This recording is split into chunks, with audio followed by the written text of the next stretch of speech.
हर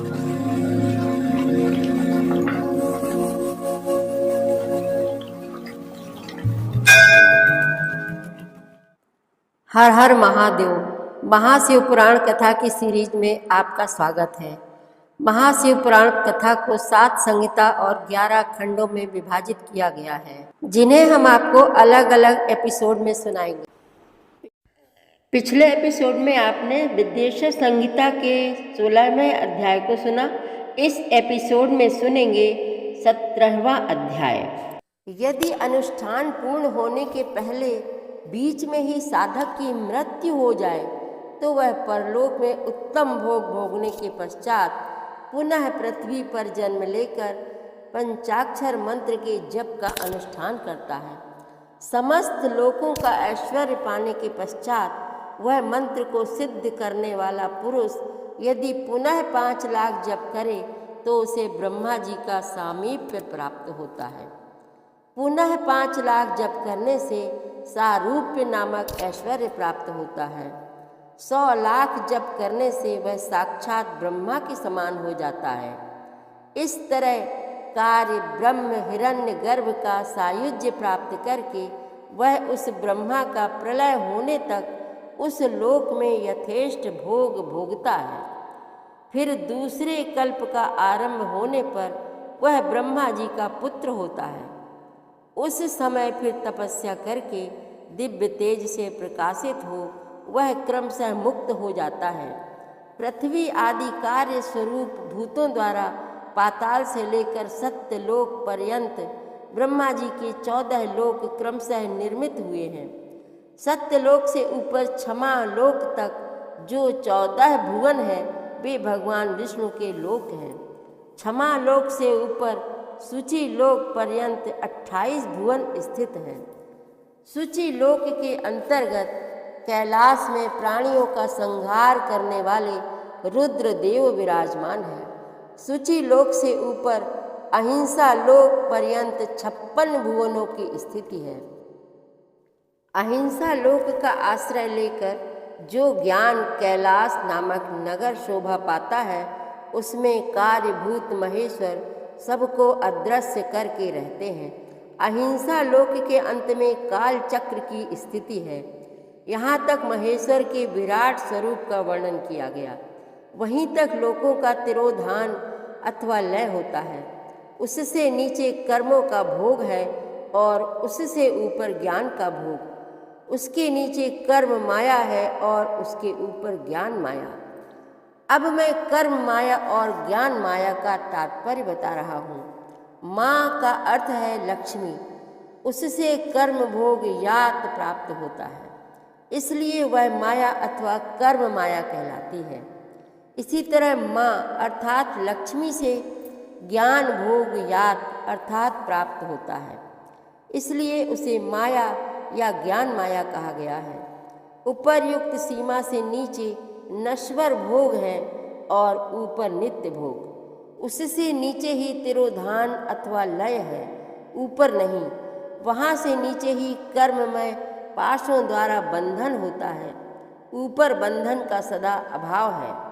उससे नीचे ही जीव सकाम कर्मों का अनुसरण करते हुए विभिन्न लोकों और योनियों में चक्कर काटते हैं। उससे ऊपर के लोकों में निष्काम कर्म का ही भोग बताया गया है। बिंदु पूजा में तत्पर रहने वाले उपासक वहाँ से नीचे के लोकों में ही घूमते हैं।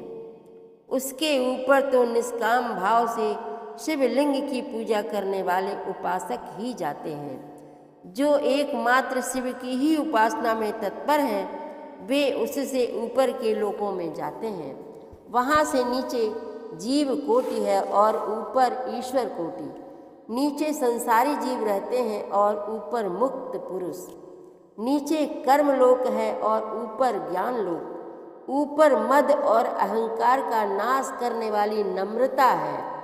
वहाँ जन्म जनित तिरोधान नहीं है। उसका निवारण किए बिना वहाँ किसी का प्रवेश संभव नहीं है। इस प्रकार तिरोधान का निवारण करने से वहाँ ज्ञान शब्द का अर्थ ही प्रकाशित होता है। आदि भौतिक पूजा करने वाले लोग उससे नीचे के लोकों में ही चक्कर काटते हैं। जो आध्यात्मिक उपासना करने वाले हैं वे ही उससे ऊपर को जाते हैं। जो सत्य, अहिंसा आदि धर्मों से युक्त हो भगवान शिव के पूजन में तत्पर रहते हैं वे काल चक्र को पार कर जाते हैं। काल चक्रेश्वर की सीमा तक जो विराट महेश्वर लोक बताया गया है उससे ऊपर वृषभ के आकार में धर्म की स्थिति है। वह ब्रह्मचर्य का मूर्तिमान रूप है। उसके सत्य, शौच, अहिंसा और दया ये 4 पाद हैं। वह साक्षात शिवलोक के द्वार पर खड़ा है। क्षमा उसके सींग हैं, सम कान है। वह वेद ध्वनि रूपी शब्द से विभूषित है। आस्तिकता उसके दोनों नेत्र हैं। विश्वास ही उसकी श्रेष्ठ बुद्धि एवं मन है।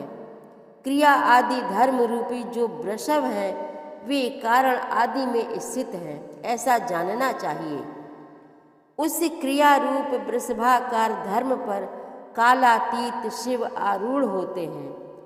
ब्रह्मा, विष्णु और महेश्वर की जो अपनी अपनी आयु है उसी को दिन कहते हैं। जहाँ धर्म रूपी वृषभ की स्थिति है उससे ऊपर ना दिन है ना रात्रि। वहाँ जन्म मरण आदि भी नहीं है। वहाँ फिर से कारण स्वरूप ब्रह्मा के कारण सत्य लोक पर्यंत 14 लोक स्थित हैं जो 5 भौतिक गंध आदि से परे हैं। उनकी सनातन स्थिति है। सूक्ष्म गंध ही उनका स्वरूप है। उनसे ऊपर फिर कारण रूप विष्णु के 14 लोक स्थित हैं। उनसे भी ऊपर फिर कारण रूपी रुद्र के 28 लोकों की स्थिति मानी गई है। फिर उनसे भी ऊपर कारणेश शिव के 56 लोक विद्यमान हैं। तदनंतर शिव सम्मत ब्रह्मचर्य लोक है और वहीं 5 आवरणों से युक्त ज्ञानमय कैलाश है जहाँ 5 मंडलों, 5 ब्रह्म कलाओं और आदि शक्ति से संयुक्त आदि लिंग प्रतिष्ठित है। उसे परमात्मा शिव का शिवालय कहा गया है। वहीं पराशक्ति से युक्त परमेश्वर शिव निवास करते हैं। वे सृष्टि, पालन, संहार, तिरोभाव और अनुग्रह इन 5 कृत्यों में प्रवीण हैं। उनका श्री विग्रह सच्चिदानंद स्वरूप है। वे सदा ध्यान रूपी धर्म में ही स्थित रहते हैं और सदा सब पर अनुग्रह किया करते हैं। वे स्वात्माराम हैं और समाधि रूप आसन पर आसीन हो नित्य विराजमान होते हैं। कर्म एवं ध्यान आदि का अनुष्ठान करने से क्रमशः साधन पथ में आगे बढ़ने पर उनका दर्शन साध्य होता है। नित्य नैमित्तिक आदि कर्मों द्वारा देवताओं का यजन करने से भगवान शिव के समाराधन कर्म में मन लगता है। क्रिया आदि जो शिव संबंधी कर्म है उनके द्वारा शिव ज्ञान सिद्ध करें। जिन्होंने शिव तत्व का साक्षात्कार कर लिया है अथवा जिन पर शिव की कृपा दृष्टि पड़ चुकी है वे सब मुक्त ही है, इसमें संशय नहीं है। आत्मस्वरूप से जो स्थिति है वही मुक्ति है। एकमात्र अपने आत्मा में रमण या आनंद का अनुभव करना ही मुक्ति का स्वरूप है। जो पुरुष क्रिया, तप, जप, ज्ञान और ध्यान रूपी धर्मों में भली भांति स्थित है वह शिव का साक्षात्कार करके स्वात्मा राम स्वरूप मोक्ष को भी प्राप्त कर लेता है। जैसे सूर्य देव अपनी किरणों से अशुद्धि को दूर कर देते हैं उसी प्रकार कृपा करने में कुशल भगवान शिव अपने भक्त के अज्ञान को मिटा देते हैं। अज्ञान की निवृत्ति हो जाने पर शिव ज्ञान स्वतः प्रकट हो जाता है। शिव ज्ञान से अपना विशुद्ध स्वरूप आत्मा रामत्व प्राप्त होता है और आत्मा रामत्व की सम्यक सिद्धि हो जाने पर मनुष्य कृत्य हो जाता है। इस तरह यहाँ जो कुछ बताया गया है वह पहले मुझे गुरु परंपरा से प्राप्त हुआ था। तत्पश्चात मैंने पुनः नंदीश्वर के मुख से इस विषय को सुना था। नंदी स्थान से परे जो स्वसंवेद्य शिव वैभव है उसका अनुभव केवल भगवान शिव को ही है। साक्षात शिवलोक के उस वैभव का ज्ञान सबको शिव की कृपा से ही हो सकता है, अन्यथा नहीं, ऐसा आस्तिक पुरुषों का कथन है। साधक को चाहिए कि वह 5 लाख जप करने के पश्चात भगवान शिव की प्रसन्नता के लिए महाभिषेक एवं नैवेद्य निवेदन करके शिव भक्तों का पूजन करे। भक्त की पूजा से भगवान शिव बहुत प्रसन्न होते हैं। शिव और उनके भक्त में कोई भेद नहीं है, वह साक्षात शिव स्वरूप ही है। शिव स्वरूप मंत्र को धारण करके वह शिव ही हो गया रहता है। शिव भक्त का शरीर शिव रूप ही है, अतः उसकी सेवा में तत्पर रहना चाहिए। जो शिव के भक्त हैं वे लोक और वेद की सारी क्रियाओं को जानते हैं। जो क्रमशः जितना जितना शिव मंत्र का जप कर लेता है उसके शरीर को उतना शिव का सामीप्य प्राप्त हो जाता है, इसमें संशय नहीं है। शिव भक्त स्त्री का रूप देवी पार्वती का ही स्वरूप है। वह जितना मंत्र जपती है उसे उतना ही देवी का सानिध्य प्राप्त होता जाता है। साधक स्वयं शिव रूप होकर पराशक्ति का पूजन करे।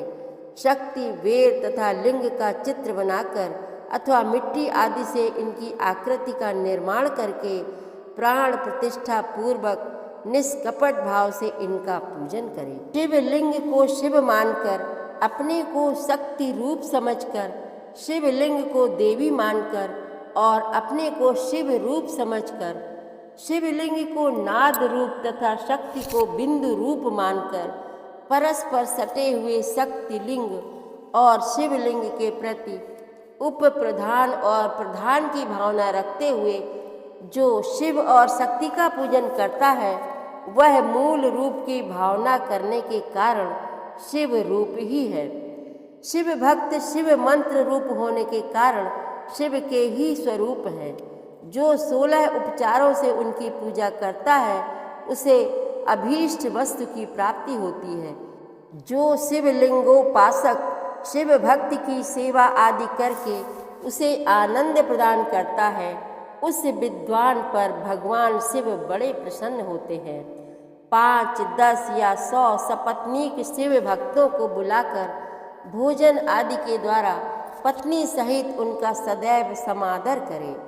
धन में, देह में और मंत्र में शिव भावना रखते हुए उन्हें शिव और शक्ति का स्वरूप जानकर निष्कपट भाव से उनकी पूजा करे।